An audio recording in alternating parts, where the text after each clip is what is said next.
Hello friends, फिर से नए टॉपिक में आपका स्वागत है। और आज हम देखेंगे यूनिट वन के साहित्य। यूनिट वन का जो साहित्य है दोस्तों, तो आज हम लोग साहित्य से रिलेटेड जो क्वेश्चन है वो डिस्कस करने वाले हैं। और सारे के सारे वन लाइनर क्वेश्चन है जो कि काफ़ी इंपॉर्टेंट है। भारतीय सांस्कृतिक विरासत में एक साहित्य भी चैप्टर दिया हुआ है यूनिट वन में, तो उसी से रिलेटेड हम लोग क्वेश्चन यहाँ पे सॉल्व करने वाले हैं। ठीक है, तो चलिए, जो कि काफ़ी इंपॉर्टेंट होने वाला है ये टॉपिक्स यानी वन लाइनर क्वेश्चन। तो चलिए क्वेश्चन की ओर चलते हैं। और आप लोग मेरे चैनल पे पहली बार आए हो तो इसे सब्सक्राइब करना ना भूलिएगा, क्योंकि मैं आप लोगों के लिए इतनी मेहनत करता हूँ, तो इसे सब्सक्राइब कर लीजिए करो। ठीक है, तो चलिए फर्स्ट क्वेश्चन की ओर चलते हैं। और आपको होली की हार्दिक शुभकामनाएं, और आप होली अच्छे से मनाओ। ठीक है, चलिए फर्स्ट क्वेश्चन की ओर चलते हैं। किस युग को आधुनिक हिंदी कविता का सिंह द्वार कहा जाता है? यानी किस युग को आधुनिक आधुनिक हिंदी कविता का सिंह द्वार कहा जाता है दोस्तों? तो भारत तेंदु युग को। ठीक है, नेक्स्ट क्वेश्चन देखते हैं। द्विवेदी युग के प्रवर्तक कौन थे? यानी जो द्विवेदी युग के जो प्रवर्तक कौन थे दोस्तों? तो महावीर प्रसाद द्विवेदी। नेक्स्ट क्वेश्चन देखते हैं। हिंदी का पहला सामाजिक उपन्यास कौन सा माना जाता है? यानी जो हिंदी का पहला सामाजिक उपन्यास दोस्तों कौन सा माना जाता है? तो भाग्यवती को। ठीक है, नेक्स्ट क्वेश्चन देखते हैं। सन 1950 से पहले हिंदी कविता किस कविता के रूप में जानी जाती थी दोस्तों? अगर हम लोग बात करें सन 1950 से पहले हिंदी कविता जो थी वो किस कविता के रूप में जानी जाती थी दोस्तों? जो प्रयोगवादी। ठीक है, नेक्स्ट क्वेश्चन देखते हैं। और जितने भी आप लोगों को मैं यूनिट वन यानी साहित्य से रिलेटेड आपको क्वेश्चन करवा रहा हूँ, सारे इंपॉर्टेंट है वैसे। ठीक है, चलिए नेक्स्ट क्वेश्चन की ओर चलते हैं। ब्रज भाषा का सर्वोच्चतम कवि है, यानी जो ब्रज भाषा का सर्वोच्चतम कवि कौन सा दोस्तों? तो सूरदास है। ठीक है, नेक्स्ट क्वेश्चन देखते हैं। आदिकाल के बाद हिंदी में किस साहित्य का उदय हुआ था? यानी जो आदिकाल के बाद में अगर हिंदी में किस साहित्य का उदय हुआ था दोस्तों? तो भक्ति साहित्य का। नेक्स्ट क्वेश्चन देखते हैं। निर्गुण शक्ति काव्य के प्रमुख कवि है, यानी निर्गुण शक्ति काव्य के जो प्रमुख कवि कौन से दोस्तों? तो कबीरदास है। नेक्स्ट क्वेश्चन देखते हैं। किस काल को स्वर्ण काल कहा जाता है? यानी किस काल को दोस्तों स्वर्ण काल कहा जाता है? तो भक्ति काल को जो है दोस्तों वो स्वर्ण काल कहा जाता है। नेक्स्ट क्वेश्चन देखते हैं। हिंदी का आदि कवि किसे माना जाता है? यानी हिंदी का आदि कवि जो है वो किसे माना जाता है दोस्तों? तो शंभू को माना जाता है। ठीक है, नेक्स्ट क्वेश्चन देखते हैं।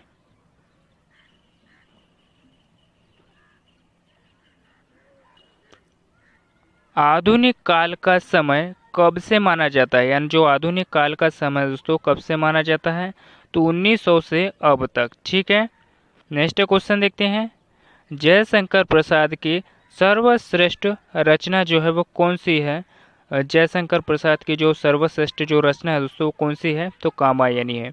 और मैं जितने भी साहित्य से रिलेटेड कवि और उनकी जो जितनी भी रचना है वो सभी में लेके आने वाला हूँ वीडियोस, तो वो काफ़ी इंपॉर्टेंट होने वाला है। और वहाँ से जो है आप लोगों के जो क्वेश्चन है वो काफ़ी बनने वाले हैं। तो ठीक है, इस चैनल को सब्सक्राइब कर लीजिएगा ताकि नोटिफिकेशन आप लोगों के पास में पहले आए। ठीक है, तो चलिए नेक्स्ट क्वेश्चन की ओर चलते हैं। बिहारी ने क्या लिखे हैं? यानी बिहारी की अगर हम लोग बात करें दोस्तों तो इन्होंने दोहे लिखे दोस्तों, जो कि काफ़ी महत्वपूर्ण दोहे ने अच्छे अच्छे लिखे हुए हैं। तो आप जाके पढ़िएगा बिहारी के दोहे। ठीक है, नेक्स्ट क्वेश्चन देखते हैं। कबीर किसके शिष्य थे? यानी कबीर किसके शिष्य थे दोस्तों? जो ये रामानंद के थे। किसके थे? रामानंद के थे। ठीक है, नेक्स्ट क्वेश्चन देखते हैं। पद्मावत महाकाव्य कौन सी भाषा में लिखा है? यानी जो पद्मावत जो महाकाव्य है दोस्तों वो कौन सी भाषा में लिखा है? तो ये अवधी भाषा में लिखा है दोस्तों। कौन सी भाषा में लिखा है पद्मावत महाकाव्य? तो ये अवधी भाषा में लिखा हुआ दोस्तों, तो याद रखिएगा। चंपू किसे कहा जाता है? यानी चंपू जो है वो किसे कहा जाता है दोस्तों? गद्य और पद्य मिश्रित रचनाओं को जो है दोस्तों चंपू कहा जाता है। ठीक है, नेक्स्ट क्वेश्चन देखते हैं। कलाधर उपनाम से कविता कौन से कवि लिखते हैं दोस्तों, यानी जो कलाधर उपनाम से जो कविता है दोस्तों वो कौन से कवि लिखते हैं, तो जयशंकर प्रसाद लिखते हैं। ठीक है, कौन लिखते हैं दोस्तों, जयशंकर प्रसाद। नेक्स्ट क्वेश्चन देखते हैं, रस निधि किस कवि का उपनाम है, यानी जो रस निधि है दोस्तों वो किस कवि का जो है वो उपनाम है दोस्तों, जो पृथ्वी सिंह का। किसका उपनाम है, पृथ्वी सिंह का। नेक्स्ट क्वेश्चन देखते हैं, प्रेमचंद्र के अधूरे उपन्यास का क्या नाम है, यानी जो प्रेमचंद्र का जो अधूरा उपन्यास है दोस्तों इसका नाम क्या है, इसका नाम जो है मंगल सूत्र है। ठीक है, याद रखिएगा, जो गले में पहनने वाला नहीं दोस्तों है ना, याद रखिएगा। नेक्स्ट क्वेश्चन देखते हैं, हिंदी का साहित्य सर्वाधिक नाटककार कौन है, या जो हिंदी के सर्वाधिक जो नाटककार कौन है दोस्तों, तो ये जयशंकर प्रसाद है। ठीक है, कौन है दोस्तों, जयशंकर प्रसाद। नेक्स्ट क्वेश्चन देखते हैं,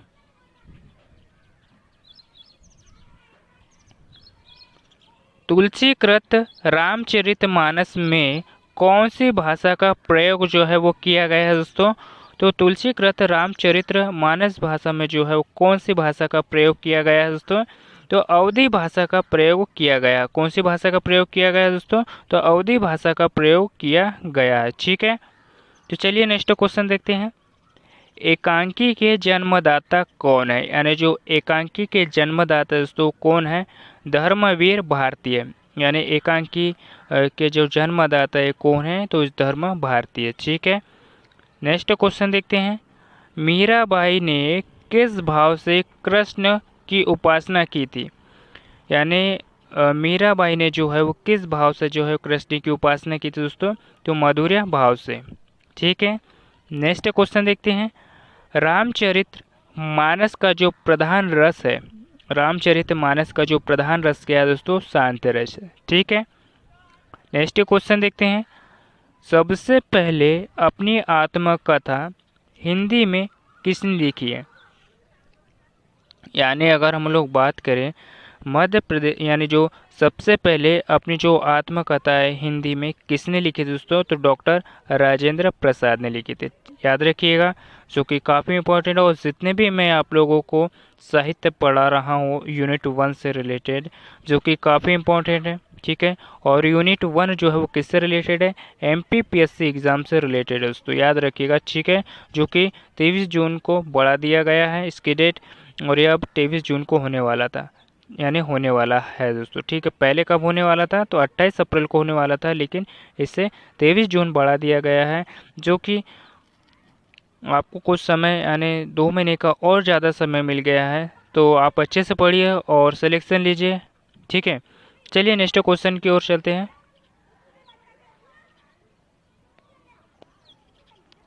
हिंदी कविता का पहला महाकाव्य कौन सा है, यानी हिंदी कविता का जो पहला महाकाव्य है दोस्तों, पृथ्वीराज रासो है। ठीक है, नेक्स्ट क्वेश्चन देखते हैं, हिंदी के सर्वप्रथम प्रकाशित पत्र का नाम क्या है, यानी जो हिंदी के सर्वप्रथम प्रकाशित पत्र का जो नाम है क्या है दोस्तों, उद्दंड मार्तंड है। क्या है, उद्दंड मार्तंड है। नेक्स्ट क्वेश्चन देखते हैं, हिंदी साहित्य की प्रथम कहानी है, यानी जो हिंदी साहित्य की जो प्रथम कहानी है दोस्तों वो कौन है, इंदुमती। नेक्स्ट क्वेश्चन देखते हैं, आंचलिक रचनाएं किसके संबंधित होती है, यानी जो आंचलिक जो रचनाएं होती है दोस्तों वो किससे संबंधित होती है, तो क्षेत्र विशेष से संबंधित होती है दोस्तों। ठीक है, नेक्स्ट क्वेश्चन देखते हैं, पृथ्वीराज रासो किस काल की रचना है, यानी जो पृथ्वीराज रासो है दोस्तों किसकी रचना है, तो आदि काल की है। किसकी है दोस्तों, आदि काल की है। ठीक है, नेक्स्ट क्वेश्चन देखते हैं,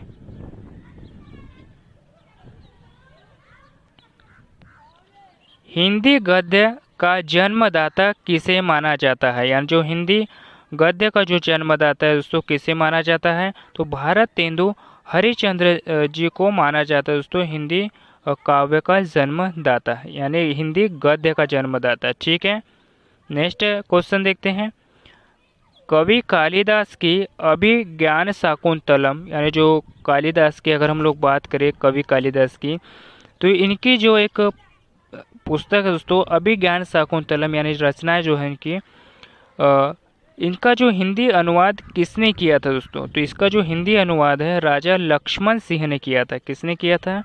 राजा लक्ष्मण सिंह ने।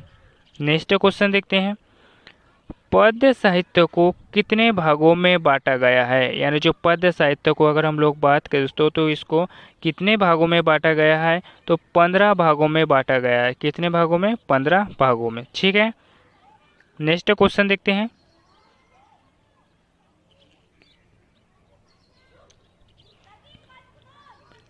कवि नरेंद्र शर्मा ने राष्ट्रपिता महात्मा गांधी के निधन से प्रभावित होकर कौन सी जो है वो रचना की है दोस्तों? ये थोड़ा देख लीजिएगा, यहाँ पे इधर साइड में रचना लिखा हुआ है। तो नरेंद्र यानी जो कवि नरेंद्र शर्मा ने राष्ट्रपिता जो कि महात्मा गांधी के निधन से प्रभावित होकर जो है कौन सी रचना की है दोस्तों? तो रक्त चंदन की रचना की है दोस्तों। किसकी रचना की है? रक्त चंदन की रचना। नेक्स्ट क्वेश्चन देखते हैं, नाटक के शास्त्रकारों द्वारा अमान्य रस कौन सा दोस्तों? तो विभत्स रस है। कौन सा रस है दोस्तों? विभत्स रस। ठीक है, याद रखिएगा। और जितने भी मैं आपको साहित्य से रिलेटेड यानी मैं आपको बार बार बता रहा हूँ, जितने भी मैं आपको यूनिट 1 से यानी जो एमपीपीएससी की यूनिट 1 से जो अभी नया सिलेबस आया दोस्तों 2024 में, उससे रिलेटेड मैं आप लोगों को जो वन लाइनर क्वेश्चन करवा रहा हूँ साहित्य से रिलेटेड, जो कि काफ़ी इंपॉर्टेंट है। और जितने भी मैं आपका साहित्य कंप्लीट करने वाला हूँ, एक वीडियो जो है इसका और डलेगा, जो कि आपका साहित्य जो है वो कंप्लीट हो जाएगा। ठीक है, जो कि सारे ही साहित्य से रिलेटेड कवि और उनकी रचनाएं होगी वो। ठीक है, और आपको एमपी के बारे में देखना है साहित्य से रिलेटेड, तो आप प्लेलिस्ट में जाइएगा, वहाँ पे आपको वीडियोस दिख जाएगा और आप वहाँ से देख लीजिएगा। ठीक है, तो चलिए नेक्स्ट क्वेश्चन की ओर चलते हैं। और मुझे कमेंट करके भी बताइएगा कि आप लोगों को मुझसे क्या पढ़ना है। ठीक है, तो चलिए नेक्स्ट क्वेश्चन की ओर चलते हैं। काव्य शास्त्र का प्राचीनतम नाम क्या है? यानी जो काव्य शास्त्र का जो प्राचीनतम नाम क्या है दोस्तों? तो अलंकार शास्त्र। नेक्स्ट क्वेश्चन देखते हैं, रीति संप्रदाय के संस्थापक कौन है? यह जो रीति संप्रदाय के जो संस्थापक है दोस्तों कौन है? आचार्य वामन। नेक्स्ट क्वेश्चन देखते हैं, हिंदी में काव्य शास्त्र के प्रथम आचार्य जो है वो कौन है दोस्तों? तो केशव दास है। कौन है? केशव दास। नेक्स्ट क्वेश्चन देखते हैं, साहित्य शब्द जो है वो किस शब्द से बना है? यानी जो साहित्य का जो शब्द है दोस्तों वो किस शब्द से बना है? तो ये साहित्य शब्द से बना है दोस्तों। किससे बना है? साहित्य शब्द से बना है। याद रखिएगा, जो कि काफ़ी इंपॉर्टेंट है। आप थोड़े थोड़े में से कन्फ्यूजन मत होइएगा। ठीक है, क्वेश्चन को ध्यान से पढ़िए और उत्तर को ध्यान से टिक कीजिए। नेक्स्ट क्वेश्चन देखते हैं, हिंदी साहित्य में जीवनी साहित्य का प्रारंभ जो है वो कौन से युग से हुआ है? यानी जो हिंदी साहित्य में जो जीवनी साहित्य का जो प्रारंभ जो युग है वो कब से हुआ है दोस्तों? तो भारत तेंदु युग से हुआ है। याद रखिएगा, जो कि काफ़ी इंपॉर्टेंट है। चलिए नेक्स्ट क्वेश्चन की ओर चलते हैं, हिंदी भाषा और साहित्य भाषा के यानी जो साहित्य के लेखक है, यानी जो हिंदी भाषा और जो साहित्य के लेखक कौन है दोस्तों? तो श्याम सुंदर दास है। कौन है दोस्तों? श्याम सुंदर दास। नेक्स्ट क्वेश्चन देखते हैं, मनुष्य एक सामाजिक प्राणी है, यह किसने कहा? यानी जो मनुष्य एक सामाजिक प्राणी है, यह कथन जो है यानी जो कथन ये किसने कहा था दोस्तों? ये अरस्तु ने कहा था। नेक्स्ट क्वेश्चन देखते हैं, भाषा किसे कहते हैं? यानी जो भाषा दोस्तों किसे कहते हैं? तो भाषा की अगर हम लोग बात करें, मनुष्य अपने मानसिक विचारों की अभिव्यक्ति के लिए जिस माध्यम का प्रयोग करता है वह भाषा कहलाती है। देखो, अगर हम बात करें दोस्तों भाषा किसे कहते हैं, मनुष्य अपने मानसिक विचारों की अभिव्यक्ति के लिए जिस माध्यम से का प्रयोग करता है वह क्या कहलाती है दोस्तों? भाषा कहलाती है। ठीक है, नेक्स्ट क्वेश्चन देखते हैं, भाषा शब्द की उत्पत्ति कहाँ से हुई है? यानी जो अगर हम लोग बात करें जो भाषा शब्द की जो उत्पत्ति है दोस्तों कहाँ से हुई है? तो भाषा शब्द की उत्पत्ति संस्कृत के भास धातु से हुई है। किससे हुई दोस्तों? संस्कृत शब्द के भास धातु से हुई है। तो याद रखिएगा, जो कि काफी इंपॉर्टेंट है। नेक्स्ट क्वेश्चन देखते हैं।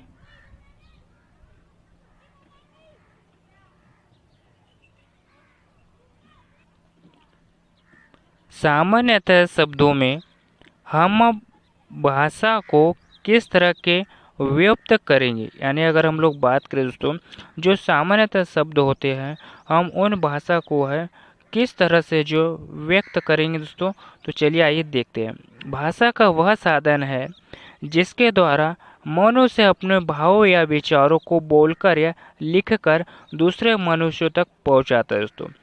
यानी अगर हम लोग बात करें, भाषा हम जब हम बोलते हैं तो उसको कैसे व्यक्त करते हैं, लिखते हैं तो कैसे व्यक्त करते हैं हम लोग। देखिए क्या होता है, भाषा वह साधन है जिसके द्वारा मनुष्य अपने भाव या विचारों को, जो हमारे भाव या जो हम भाव जो होते हैं हमारे अंदर या विचार जो होते हैं हमारे अंदर, इसको हम कैसे प्रदर्शित करते हैं भाषा के तौर पर। तो जैसे हम बोलकर करते हैं, लिख कर करते हैं, मौखिक भी कर सकते हैं हम लोग। ठीक है, तो याद रखिएगा दोस्तों। ठीक है, नेक्स्ट क्वेश्चन देखते हैं। भाषा को मोटे रूप में कितने भागों में बांटा गया है, यानी जो भाषा को मौखिक रूप में अगर हम लोग बात करें दोस्तों, तो भाषा को मोटे रूप में जो है वो कितने भागों में बांटा गया है दोस्तों। तो इसको दो भागों में बांटा गया है, एक लिखित रूप में और एक मौखिक रूप में बांटा गया है। ठीक है, याद रखिएगा। नेक्स्ट क्वेश्चन देखते हैं। हिंदी भाषा का संबंध किस लिपि से है, यानी जो हिंदी भाषा का जो संबंध है दोस्तों किस लिपि से है। तो ये देवनागरी लिपि से है, याद रखिएगा। और ये 47वां क्वेश्चन है दोस्तों। बोलने वालों, यानी जो बोलने वालों की जो संख्या की दृष्टि से हिंदी का विश्व में जो है वो कौन सा स्थान है, यानी जो बोलने वालों की जो संख्या में जो संख्या की दृष्टि से जो है हिंदी का जो है विश्व में कौन सा स्थान है। तो वो तीसरा स्थान है दोस्तों, याद रखिएगा। नेक्स्ट क्वेश्चन देखते हैं।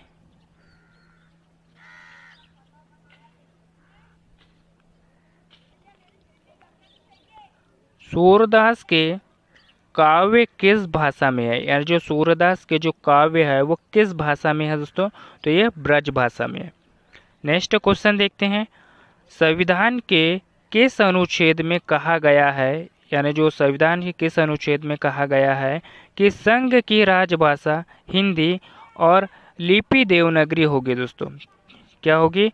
राजभाषा जो है, यानी जो संविधान के किस अनुच्छेद में कहा गया है कि संघ की जो राजभाषा हिंदी और लिपि जो देवनागरी होगी। तो अनुच्छेद 343वें अनुच्छेद में कहा गया है दोस्तों, जो कि काफ़ी इम्पोर्टेंट है। ऐसे क्वेश्चन जो है वो एमपीपीएससी आपको पूछता है। ठीक है, फिर से एक बार क्वेश्चन देख लीजिए। संविधान के किस अनुच्छेद में कहा गया है कि संघ की जो राजभाषा हिंदी और लिपि देवनागरी होगी दोस्तों। तो अनुच्छेद 343 में होगा, याद रखिएगा। ठीक है, नेक्स्ट क्वेश्चन देखते हैं। हिंदी शब्द की उत्पत्ति कहाँ से हुई है, यानी जो हिंदी शब्द की जो उत्पत्ति है दोस्तों वो सिंधु से हुई है, याद रखिएगा, जो कि काफ़ी इंपॉर्टेंट है। ऐसे क्वेश्चन जो है ना आप लोगों के एमपीपीएससी बहुत ही पूछेगा, मैं बता रहा हूँ आप लोगों को। ठीक है, और जितने भी आपको यूनिट 1 से रिलेटेड मैंने आपको जितना भी साहित्य से रिलेटेड क्वेश्चन करवाया है सारे ही इम्पोर्टेंट क्वेश्चन है। 3 से 4 बार रिवाइज कर लीजिएगा, और कुछ जानकारी अभी है उसे आप नोट कर लीजिएगा। ठीक है, और अपने दोस्तों के साथ भी शेयर कीजिएगा ताकि उन लोगों की भी हेल्प हो सके। और इससे ही रिलेटेड, साहित्य से रिलेटेड, कवि और उनकी रचनाओं से रिलेटेड भी मैं आप लोगों को एक वीडियोस डाल दूंगा, जो कि काफ़ी इंपॉर्टेंट है, क्योंकि रचनाओं से रिलेटेड भी काफ़ी वीडियोस जो है वो पूछे जाते हैं। और मध्य प्रदेश के आपको कवि जो कि प्राचीन, आधुनिक और मध्यकाल से रिलेटेड जितने भी कवि है दोस्तों सारे वीडियोस मैंने है ना जो कि प्लेलिस्ट में डाले हुए हैं, वहाँ जाके आप लोग देख लीजिएगा, जो कि काफ़ी इम्पोर्टेंट है। और ये टॉपिक आपको पसंद आया है तो इसे लाइक, सब्सक्राइब और शेयर जरूर कीजिएगा, क्योंकि सब्सक्राइब करने का कोई पैसा नहीं लगता दोस्तों, क्योंकि मैं आप लोगों के लिए इतनी मेहनत करता हूँ, तो आप लोग एक सब्सक्राइब कर दिया करो। तो चलिए नेक्स्ट वीडियोस में मैं आपको जो है वो लेखक से रिलेटेड यानी जितने भी कवि हैं उनसे रचनाएं होती है वो सभी वीडियो यानी वो वीडियोस में अगले वीडियोस में डाल दूंगा, तो जो कि काफ़ी इम्पोर्टेंट वो भी वीडियोस आप देख लीजिएगा। ठीक है, और ये वीडियोस ये टॉपिक आपको पसंद आया तो इसे लाइक ज़रूर करिएगा और अपने दोस्तों के साथ भी शेयर कीजिएगा। और मिलते हैं किसी नेक्स्ट टॉपिक पे। धन्यवाद और शेयर करिए ना भूलिएगा। Thank you.